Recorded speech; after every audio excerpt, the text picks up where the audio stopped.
ഇത് നമുക്കൊരു puff സ്ലീവാണ് cut ചെയ്യുന്നത്. തുണിയെ 4ആക്കി മടക്കിയിട്ട് കണ്ടോ, ഫോൾഡ് വശം നമ്മുടെ സൈഡിൽ, ഓപ്പൺ സൈഡ് അതാണ്, ഓപ്പൺ വശം ഓപ്പോസിറ്റ് സൈഡിലായിട്ട് എടുക്കുക കേട്ടോ. നമുക്ക് വേണ്ട ലെങ്ത്ത് 16+1.5. അപ്പോൾ അത് കിട്ടാൻ മാത്രം നമ്മൾ ഇങ്ങനെ പിടിക്കുക. മുകളിലേക്ക് നമുക്ക് പഫിനുള്ള പീസ് കൂടുതൽ വേണം കേട്ടോ. അപ്പോൾ നമുക്ക് എന്ത് ചെയ്യാം, ഒരു നോർമലി നമുക്ക് 4 ഇഞ്ചൊക്കെയാണ് നമുക്ക് മുകളിലേക്ക് വേണ്ടത്.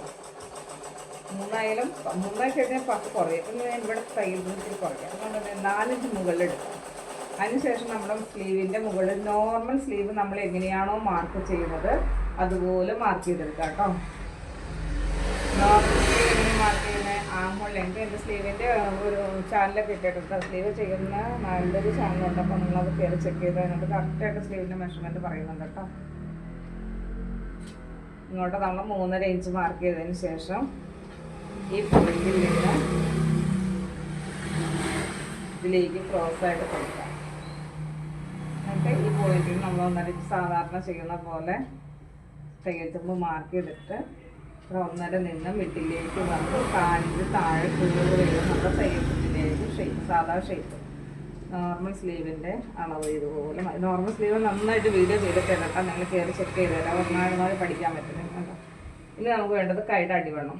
അടിവണ്ണം നമുക്ക് 11 ആണെങ്കിൽ 11ൻ്റെ ബൈറ്റ് എത്രയാണ്, 5.5+1.5. നമ്മൾ അങ്ങനെ മാർക്ക് ചെയ്തെടുക്കണം കേട്ടോ. 5+1.5 നമ്മളിങ്ങനെ മാർക്ക് ചെയ്തെടുക്കണം.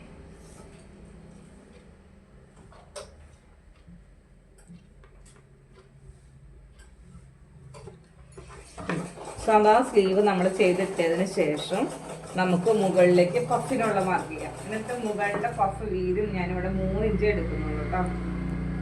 എന്നിട്ട് നമുക്ക് ഇവിടെ 3, ഇത് എത്രയാണ് ഇവിടെ എടുത്തത് അതിൽ നിന്ന് +1 ഇഞ്ച് ആഡ് ചെയ്യണം ഇവിടെ. അപ്പോൾ നമുക്കിവിടെ 4 കിട്ടിയില്ലേ. ഈ മുകളിൽ പഫ് എങ്ങനെയാണ് നമ്മൾ ചെയ്യുന്നതെന്ന് ശ്രദ്ധിച്ച് കേട്ടോ. നമ്മൾ ഈ പോയിന്റിൽ നമ്മൾ അങ്ങനെ വന്നതിന് ശേഷം ഈ 3ലേക്ക് അറ്റം പോകണ്ട, അതിൻ്റെ ബാക്കി വെച്ച് കയറി വരും. നമ്മൾ 4ലേക്ക് കയറി വരും കേട്ടോ. എന്നിട്ട് നമ്മൾ ഈ താഴെ ഈ ക്രോസ് ലൈൻ്റെ താഴെ 4 ഇഞ്ച് മാർക്ക് ചെയ്യണമെന്നൊക്കെ ഞാൻ വീഡിയോയിൽ പറയുന്നുണ്ട് കേട്ടോ. അപ്പോൾ കണ്ടോ, ആ പോയിന്റിലേക്ക് നമുക്ക് എന്തെങ്കിലും ഇങ്ങനെ പോയാൽ മതി. നമുക്ക് നമ്മുടെ നോർമൽ സ്ലീവ് കണ്ടോ. അപ്പോൾ ഇവിടെ ഈ പോയിന്റിലാണ് നമ്മൾ കഴ്സും എടുക്കേണ്ടത്. അതെന്താ, നമുക്ക് ഇവിടെ നിന്ന് ഇങ്ങനെ പ്ലീറ്റ് ഇട്ട് കൊടുക്കാനായിട്ട് കണ്ടോ. ഇതാണ് പഫ് സ്ലീവിൻ്റെ പിക്ചർ. അപ്പോൾ ഇതിങ്ങനെ വെച്ചിട്ട് ഇത് കറക്റ്റ് നമ്മൾ ഈ പോയിന്റിൽ നമ്മൾ ഇങ്ങനെ എടുത്തിട്ട് ജസ്റ്റ് കയറുമായിട്ടുണ്ടോ പൊട്ടിച്ച് വരണത് ഇങ്ങനെ കണ്ടോ. ഇത്രയും ഭാഗമാണ് നമുക്ക് പ്ലീറ്റിന് വരണത് കേട്ടോ.